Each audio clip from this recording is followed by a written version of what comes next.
Salut les filles, j'espère que vous allez bien. J'espère que vous profitez de ce jour de congé. Donc on est jeudi aujourd'hui.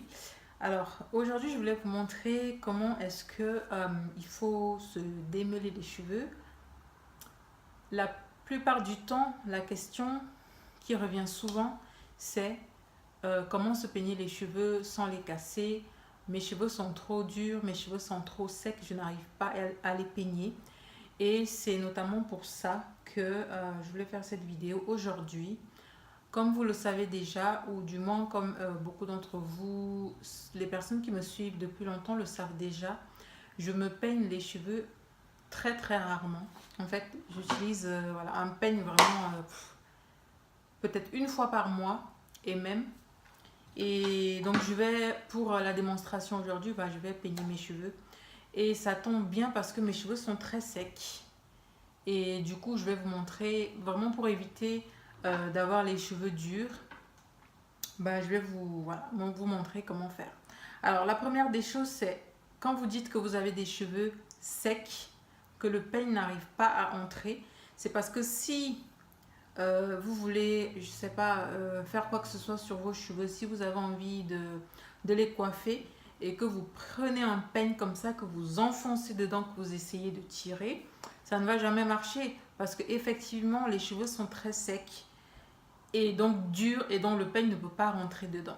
Donc la première étape, je sais que cette vidéo va peut-être ennuyer certaines personnes parce que j'en ai déjà fait des comme ça plusieurs fois, mais bon, il y a toujours des nouvelles personnes qui posent les questions, donc il faut comprendre que je puisse aussi faire ce type de vidéo basique pour répondre aux gens. Alors donc la première chose à faire, c'est donc comment éviter d'avoir les cheveux secs et durs. Première chose, il faut mouiller. La chose, c'est très simple. Alors, c'est comme, je prends souvent l'exemple des fleurs. Quand vous allez dans votre jardin, que vous voyez que ça fait un bail que vous n'avez pas arrosé vos fleurs ou vos légumes vos salades, quand vous voyez que c'est un petit peu sec, le premier réflexe, c'est quoi? C'est de prendre un arrosoir et arroser, donner de l'eau, hydrater. Pour les cheveux, c'est exactement la même chose. Donc, ça, c'est vraiment l'outil indispensable d'une nappie, entre guillemets. Je sais que le mot nappie, ça dérange certaines personnes, mais bon, c'est comme ça. Le vaporisateur, c'est très important. À l'intérieur, il faut mettre de l'eau. Vous pouvez juste mettre de l'eau, en fait. Ça dépend de vous. Alors, moi, je mets de l'eau. Je rajoute un agent hydratant. Donc, je vais rajouter un peu de glycérine végétale. Alors, étant donné que j'avais acheté une grosse glycérine végétale, j'ai coupé en petites quantités que j'ai mis dans des petits flacons comme ça.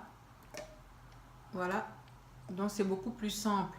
Alors il faut rajouter, ça va être un peu mathématique ce que je dis, mais il faut rajouter, je crois que c'est 1 à 5% maximum de glycérine par rapport à la quantité totale d'eau.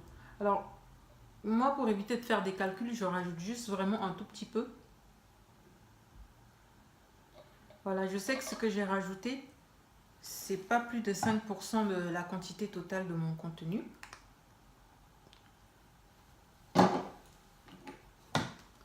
Voilà. Donc vous rajoutez de la glycérine végétale, vous pouvez rajouter d'autres choses, ça peut être le gel d'aloe vera ou même le jus d'aloe vera qui est très très très hydratant. Vous pouvez également rajouter de l'huile, une huile végétale de votre choix si vous le souhaitez. Mais moi je ne vais pas forcément le faire parce que mes cheveux ne sont pas secs au point de se casser comme une paille, quoi. Donc je rajoute vraiment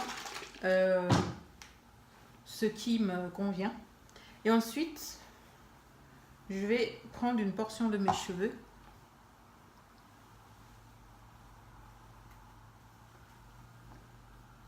Je vais prendre une portion de mes cheveux et je vais simplement vaporiser. Mettre un peu d'eau. Il ne faut pas trop en mettre en fait. Le but c'est vraiment juste d'humidifier les cheveux. Voilà, le but c'est pas de les noyer non plus. Voilà, et avec mes doigts, je vais essayer de répartir ça comme ça.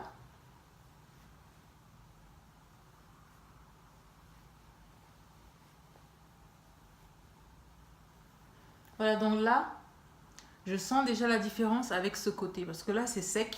Et là, je sens déjà que si je peux même, à cette étape-là, je peux même déjà peigner mes cheveux en fait. Mais comme j'ai les cheveux secs et que mon but aujourd'hui, c'était d'hydrater toute ma tête, je vais pas m'arrêter à là parce que le but, c'est de voilà, d'hydrater et puis de nourrir mes cheveux. Je vais utiliser ma crème capillaire que j'utilise depuis, voilà, que vous connaissez. Donc, c'est la crème de Cantu Shea Butter, celui au coco. Donc, je prends une certaine quantité de crème que je vais appliquer sur mes cheveux.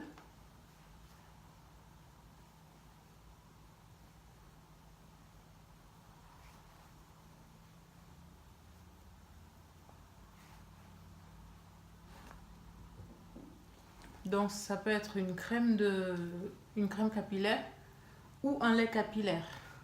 Je sais que pour mes cheveux, le lait capillaire ne suffit pas, c'est pas suffisamment costaud, on va dire, pour mes cheveux. Donc cette crème-là, pour moi, elle est parfaite. Donc là, j'applique la crème capillaire. Les gens me demandent toujours qu'est-ce que c'est une crème capillaire. Une crème, c'est une crème capillaire, c'est une crème sans rinçage en fait. C'est la crème que tu vas appliquer avant de te coiffer.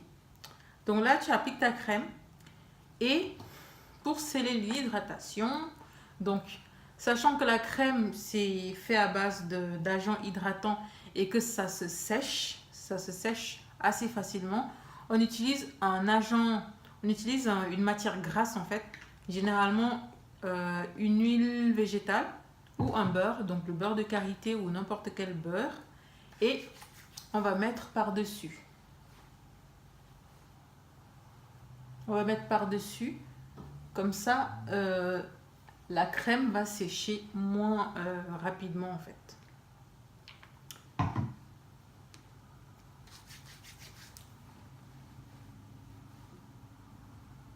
Voilà.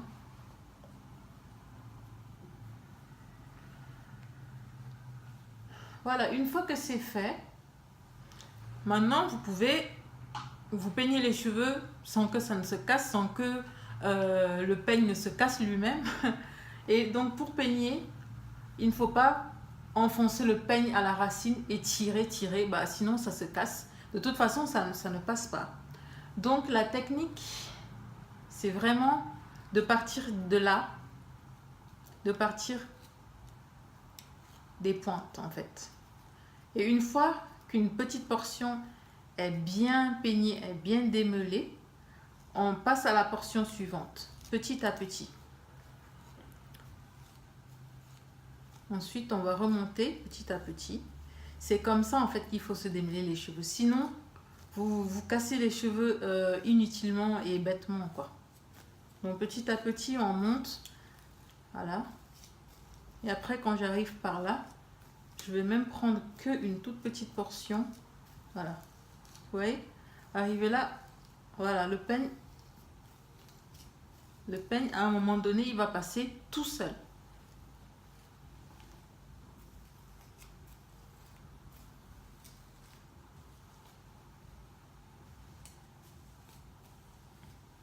Donc voilà. Alors, ce que je vous conseille de faire, c'est... Là, j'ai pris une portion un peu trop grosse. Si vous n'avez pas l'habitude, commencez par faire des petites portions en fait. Des petites portions parce que le peigne, il va passer plus facilement.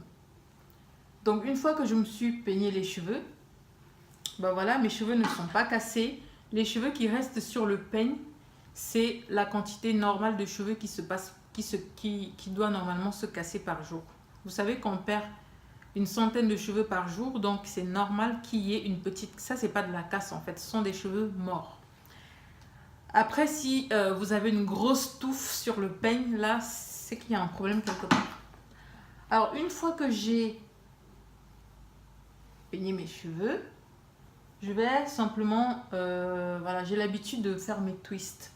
Beaucoup d'entre vous me demandent comment je fais pour avoir les cheveux bouclés. Et ben en fait, je fais simplement des twists comme ça.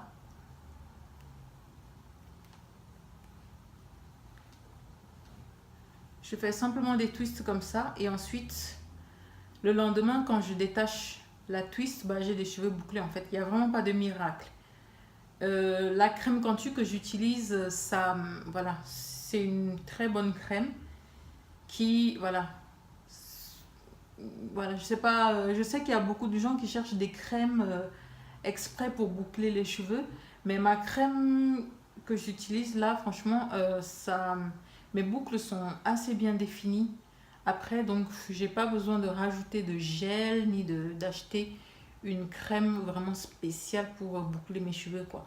En plus, je ne suis pas forcément à la recherche des boucles tout le temps, quoi. Donc, voilà. Donc, une fois que j'ai terminé, je fais ce qu'on appelle une mise en pli comme ça. Et je répète l'opération sur toute ma tête. Donc, pour pas que la vidéo mette 2 heures, je vais simplement m'arrêter là. J'espère que la vidéo va vous aider. J'espère qu'elle vous a plu. Et surtout, si vous avez d'autres questions, laissez-les en commentaire. J'essaierai d'y répondre quand j'ai le temps. Donc voilà, gros bisous les filles. À très bientôt.